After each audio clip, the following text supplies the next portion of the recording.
லூக்கா நற்செய்தி 8ஆம் அதிகாரம் 22 முதல் 25 முடிய உள்ள இறைவார்த்தைகள்.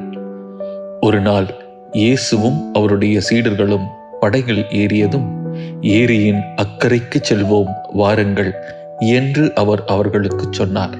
அவர்களும் படகை செலுத்தினார்கள். படகு போய்கொண்டிருந்த போது அவர் ஆழ்ந்து தூங்கிவிட்டார். அப்பொழுது ஏரியில் புயல் அடித்தது. படகு நீரால் நிரம்பியது.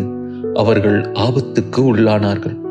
அவர்கள் அவரிடம் வந்து, ஆண்டவரே, ஆண்டவரே, சாகப் போகிறோம் என்று சொல்லி அவரை எழுப்பினார்கள். அவர் விழித்தெழுந்து காற்றையும் நீரின் கொந்தளிப்பையும் கடிந்து கொண்டார். உடனே அவை ஓய்ந்தன, அமைதி உண்டாயிற்று. அவர் அவர்களிடம், உங்கள் நம்பிக்கை எங்கே என்றார். அவர்கள் அச்சமும் வியப்பும் நிறைந்தவர்களாய், இவர் காற்றுக்கும் நீருக்கும் கட்டளையிடுகிறார், அவை இவருக்கு கீழ்ப்படுகின்றனவே, இவர் யாரோ என்று ஒருவரோடு ஒருவர் பேசிக்கொண்டார்கள். காற்றையும் நீரின் கொந்தளிப்பையும் கடிந்து கொண்டார். உடனே அவை ஓய்ந்தன, அமைதி உண்டாயிற்று.